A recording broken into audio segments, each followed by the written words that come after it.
वो समझावा तो मिलवाना सुननी पड़ेगी है ना। पहले सुनना पड़ेगा।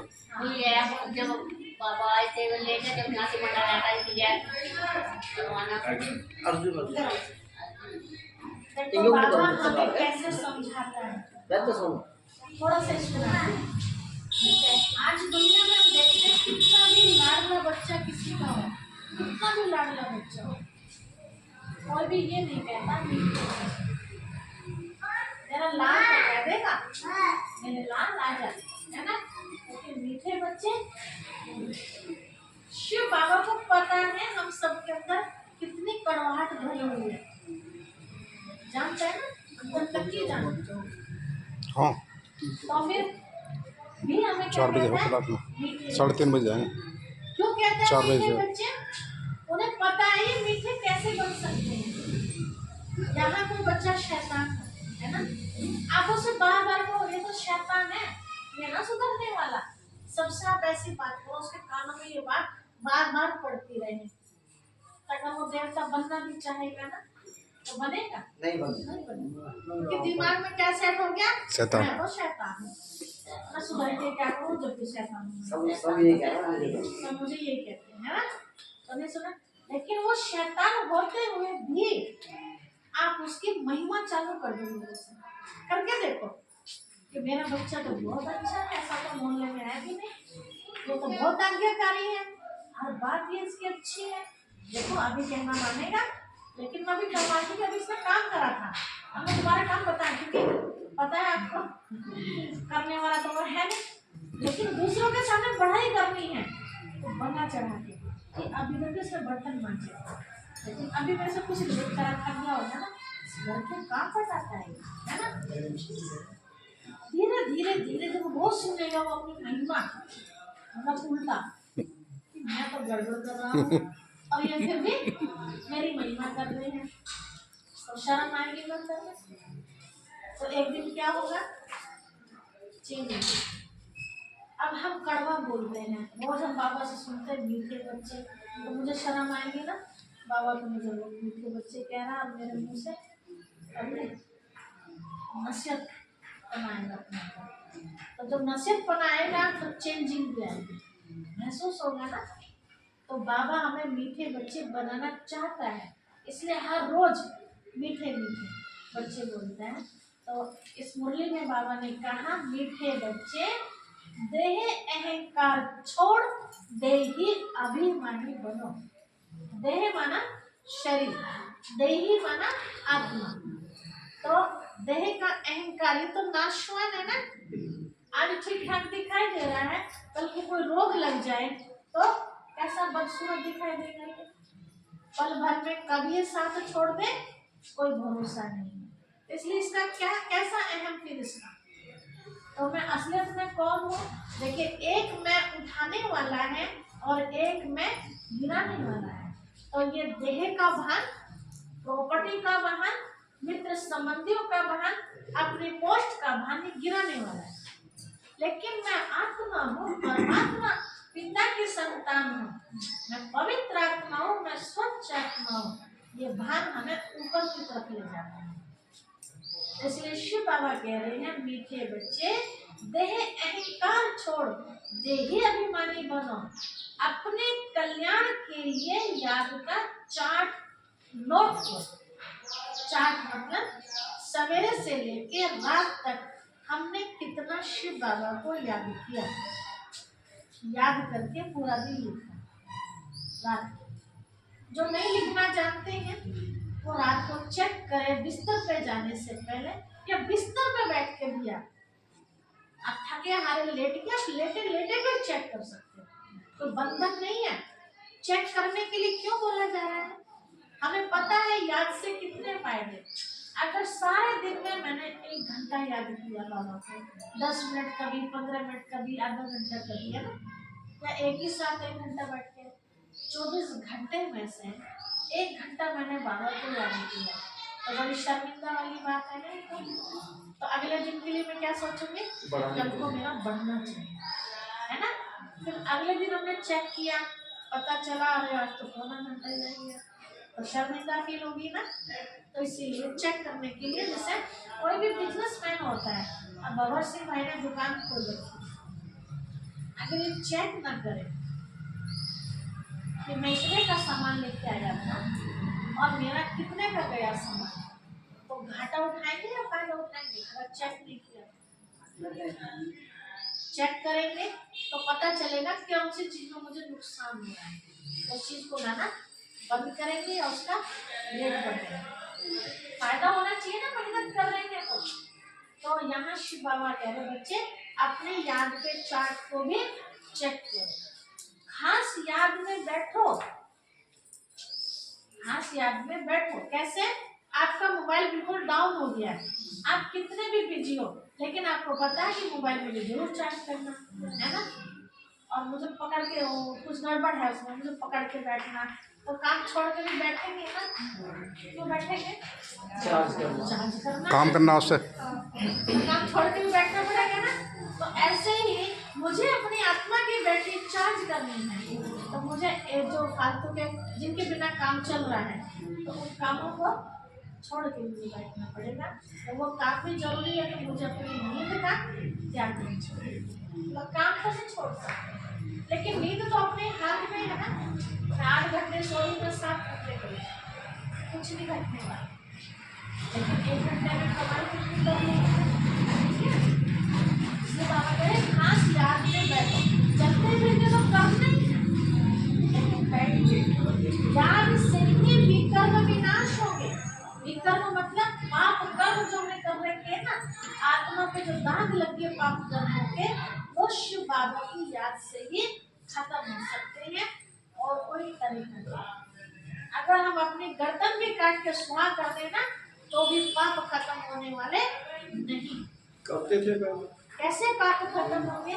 देखिए, जैसे क्रोध एक अग्नि है, ऐसे परमात्मा पिता की याद जिसको योग कहते हैं, तो योग भी एक अग्नि है। आपका कोई बर्तन बहुत चिपटा हुआ है, खराब, साफ नहीं होता, तो आप क्या करेंगे? साफ करेंगे, आग में डालेंगे, तो अपने आप ही वो चिकन उसकी धुल जाएगी, साफ हो जाएगी, है ना। वैसे आत्मा में भी तो कितने चिकट लगे, कितने जन्मों की। अभी कैसे चिकट मतलब खराब संस्कारों की आदत, जैसा आप कह रहे हैं ना कि वो छोड़ना तो चाहता है ना, लेकिन छूटती नहीं। तो चिकट लगी है ना शराब की, और वो चिकट कैसे छूटे? तो आग में दबाना पड़ेगा। अब आग में कैसे दबाए? मतलब परमात्मा पिता की याद में जाते रहना, अपने आप छूट जाएगी। ठीक है। अब शिव बाबा, कल हमने आपको बताया था कि वो पिता तो है, लेकिन पिता के साथ टीचर भी है, और जब टीचर पढ़ाता है तो टीचर का अधिकार होता है ना बच्चों से पूछने का, प्रश्न पूछने का। अगर प्रश्न पूछेगा नहीं टीचर, तो पता कैसे चलेगा कि बच्चों के अंदर जा भी रहा है या बस ऊपर से जा रहा है? पूछने से पता चलेगा ना। तो शिव बाबा बच्चों से प्रश्न भी पूछ रही हैं। प्रश्न क्या पूछा है इस मुरली के अंदर? बाप ने तुम बच्चों को, अब कौन से बाप की बात चल रही है? शिव बाबा। बाप ने तुम बच्चों को पहला पहला कायदा कौन सा सुनाया? शिव बाबा में कायदा ये सुनाते हैं। कायदा मतलब नियम, कहते हैं जितना कायदा उतना फायदा। तो कौन सा कायदा शिव बाबा ने हम बच्चों को सिखाया जहाँ हमारा नुकसान होने से बच जाए? तभी तो आप जवाब नहीं दे पाएंगे। देखो शिव बाबा ने उत्तर में क्या दिया है, हमसे पूछते भी हैं या फिर शिव बाबा, और यहाँ तो शिव बाबा कहते हैं डबल डबल, जुम्मेवारी में भी और शिव बाबा। तो जुम्मेवारी भी सहज तरीके से आप अच्छी तरह से निभा सकते। देखो शैतान आने लगा नींद के रूप में, निभाने लगेगा? नहीं तो भाग्य था नहीं, मैं तो भाग्य था, मुझे नींद आ रही बहुत हाँ, जब आप बाद में मिले थे ना तो मैं समझ गई थी, मैं चेहरा तो भैया का नींद का लग रहा है। और मैं खाना आराम से पहले सो लिया, नहा के जब आया। ये माया, इसको माया भी कहते हैं। शैतान को ना माया भी कहते हैं। ये माया क्या करती है?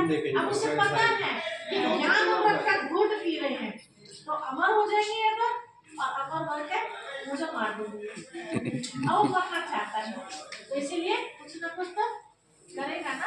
आलस्य भी भूत है, तो इसके ऊपर हमें जीत पानी है। देखो क्या याद रखो, नींद कभी नहीं आएगी। अगर आ भी रही है ना, हमें पता है कितना भारी नुकसान हो रहा है, ये पॉइंट दोबारा मिलने वाली नहीं है। आपको नींद आ रही है, थोड़ा सा चक्कर लगा के एक घूंट पानी पी के थोड़ी देर के लिए जो शांत हो गया ना शरीर हमारा, उससे सुस्ती सी आ रही है, थोड़ा सा घूम के आएंगे, थोड़ी देर के लिए नींद टल जाएगी, क्योंकि हमारा नुकसान हो रहा है। ये शिव बाबा के एक एक शब्द एक एक लाख रुपए के हैं, ठीक है। ये बुद्धि में रख के जब सुने हम, अनमोल है जी, अनमोल है, कोई कीमत नहीं है सुनने इनकी। के लिए केवल 1 लाख रुपए के। अब वो एक पॉइंट जो चली उसी में झुका गया, तो कितने का नुकसान हो गया? 1 लाख रुपए का नुकसान हो गया।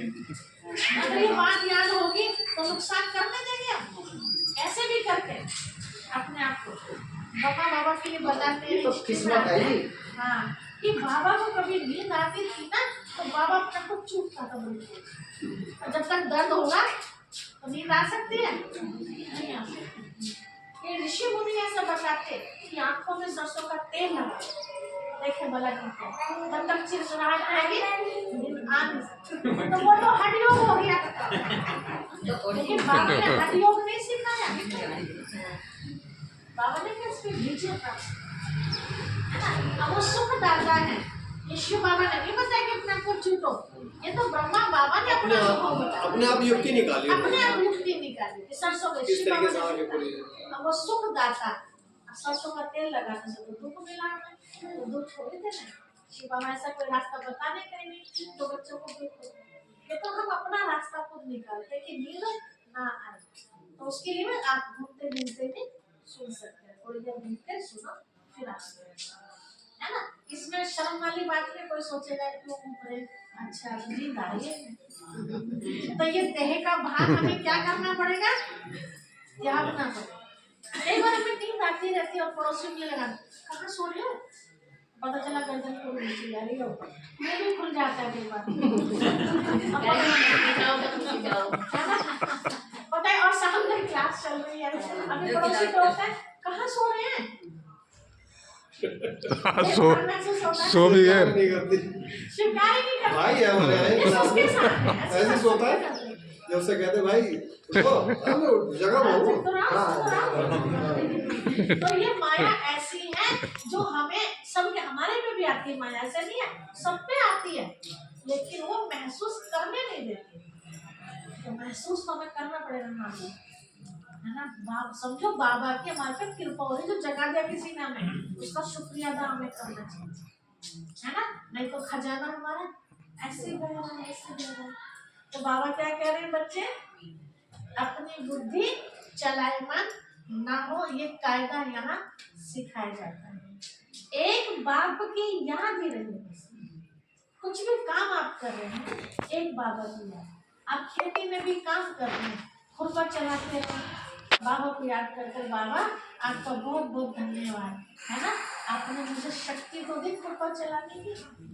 कोई भी काम कर, है ना, उनको देखो जिनके हाथ काम नहीं करते, मैं तो बहुत अच्छी हूँ, मेरे सारे हाथ भी, पैर भी, आँख भी, दिमाग भी, जबान भी, सब काम कर रहे हैं। कितना शुक्रिया अदा करना चाहिए उनका, है ना। अपनी परीक्षा लेनी है, कोई हमारी परीक्षा ले, उससे पहले शिव बाबा कह रहे हैं बच्चे अपनी परीक्षा लेनी है कि मेरी वृत्ति देखने से खराब तो नहीं होती, किसी को देखने से मेरी बुद्धि चलायमान तो नहीं होती, खराब विचार तो नहीं उठते किसी को देखने से, अगर उठते हैं तो नजर वहां से हटा लीजिए। अपना बचाव तो भी करना पड़ेगा ना। समझो यहाँ बहुत एकदम स्वादिष्ट कोई चीज रखी, आपकी मनपसंद चीज, है ना, लेकिन आपको पता हो आपको नहीं मिलने वाली, वो किसी और के लिए रखती है, तो बुद्धि जाएगी ना, क्योंकि मनपसंद चीज रखी है ना। तो जब मन हमारा खराब जा रहा है उसमें, है मुझे मिल जाए, कुछ भी मतलब शिव बाबा को भूल के उसमें, तो क्या करना चाहिए, उसकी तरफ देखना, ना देखेंगे ना सोचेंगे, अपना बचाव तो खुद करना। तो बाबा कह रहे अपने परीक्षा लो, चेक करो अपने आप को, किसको देखने से हमारी कोई बुद्धि तो खराब नहीं होती। समझो कोई माता बहन निकली जा रही है ना, हम बैठे, उसको देखने से अगर मेरी सोच खराब होगी तो अपने आप को सजा देनी चाहिए। मेरी बहन है वो जो जा रही है, मेरी भाभी है तो भाभी माँ समान है, मेरी चाची है, मेरी ताई जी है ना, तो भाभी के लिए सोच खराब चलेगी। भाभी समझेंगे तो जो चल सकती है, लेकिन अगर उसे माँ का दर्जा दे दिया तो खराब सोच चलेगी, महापाप हो जाएगा, है ना। तो ये चीज की बाबा हमें सिखाते हैं। अगर फिर भी चल रहा है तो क्या करें, हम अपने आप को साइड, किसी भी बहन का किसी भी भाई के लिए चल रहा है ना, तो अपने आप को साइड बचाए, क्योंकि उस समय कौन वार कर रहा है हमारे ऊपर, कौन वार कर रहा, शैतान वार कर रहा है।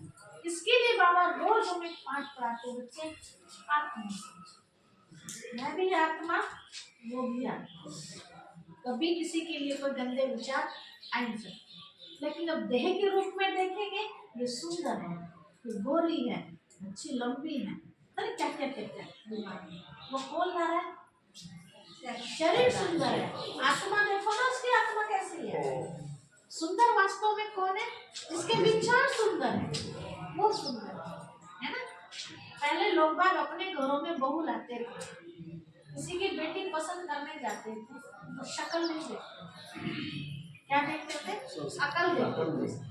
इसे काटना भूनना भी आता है कि नहीं, इसे रोटी बनाने भी आती है कि नहीं, चौका बर्तन आता है कि नहीं, पूछते थे ना बड़े बुजुर्ग, है ना। तो ये नहीं देखते थे ये काली है, ये मोटी है, ये छोटी है, ये लंबी है, उसके गुणों को देखते। काटना बुनना आता है ना, संभाल लेंगे। और आज के टाइम क्या देखते हैं, कुछ भी ना आता हो, है ना, रोटी चाहे खुद ही देनी पड़ेगी। अभी तो आज घरों में कला कलेश है, उल्टा हो गया है ना। तो शिव बाबा में ये चीज सिखाते बच्चे, किसी पे प्रभावित अगर होना है, उसके गुणों पे प्रभाव, उसकी आत्मा में अच्छाई देखो, अच्छाई क्या है, समझो वो शिव बाबा के साथ जुड़ा हुआ है, चाहे वो स्त्री के रूप में आत्मा, चाहे वो पुरुष के रूप में, शिव बाबा के साथ जुड़ा हुआ है ना, बहुत अच्छा है। लेकिन अगर वो शैतान के साथ जुड़ा हुआ है तो शैतान ही भरा है ना उसके अंदर। तो बाबा कह रहे अपने आप को खुद चेक करो, अपनी परीक्षा खुद लो, तुम्हें हाथ से काम करते दिल से बात को याद करना सहज है ना। तो याद करना, खाना बना रहे जब पीहर की याद आ सकती है, और माता पिता की याद नहीं ना, भाभी की याद आ सकती है, बहन की याद आ सकती है, तो शिव बाबा भी कौन है, शिव बाबा भी तो हमारा पिता है ना। तो उसकी याद भी नहीं रह सकती, खाना बनाते हुए रह सकती है ना, लेकिन आदत डालनी पड़ेगी, क्योंकि अब तक मन किधर बना रहता है देहधारियों में, अब मन लगाना है शिव बाबा, तो मन को धीरे धीरे आदत बन जाएगी। तो दिल से बाबा को याद करना और हाथों से काम छोड़ के मत बैठना, है ना। जब देखो कोई नहीं है तब भले छोड़ के, नहीं तो कहेंगे जाओ शांति में जाने लगी, आप छोड़ के बैठी हुई है, तो आने देंगे फिर आपको दूध उबाल दिया ऐसे याद करें, सब्जी जला दिया, कुछ भी मतलब है ना, ऐसी गलती नहीं, ठीक है। वो कभी अपना काम भी हो जाए, कहाँ बैठे सांप भी मर जाए और लाठी भी मर जाए, ठीक है। तो ऐसा युक्ति से काम नहीं है। बाबा कहते हैं इसमें आंखें बंद करने की तो बात ही नहीं। अभी तक जो हमने ध्यान लगाना सीखा, टाइम बता देना, बड़ों ने सिखाया, तो किस तरह से सिखाया, बैठ जाओ आंखें बंद करके, चाहे हमारा सामने से कोई सामान भी ले जाए, है ना। तो बाबा ने कहा आंखें बंद करके याद नहीं करना है। अब किसी भी मित्र संबंधी को याद करते हैं तो क्या हमें आंखें बंद करनी पड़ती है, नहीं करनी पड़ती ना, आंखें खोल। ऐसे शिव बाबा को भी कैसे करें, आंखें खोल। आप कहीं समझो वाहन चला रहे हो, बुद्धि चला रहे समझो आप, है ना, और आंख बंद करके मैं तो शिव बाबा का झोंका अपने आप ले जाएगा, तो छोटा भी अपना काम कर करे, आंखें भी खुली हुई हो और बाबा की याद में दोनों काम साथ साथ कर सकते हैं। ठीक है। अभी रोहतास भाई हमारे बीच में, पिताजी कुर्सी दे देंगे। नहीं नहीं नहीं, कुर्सी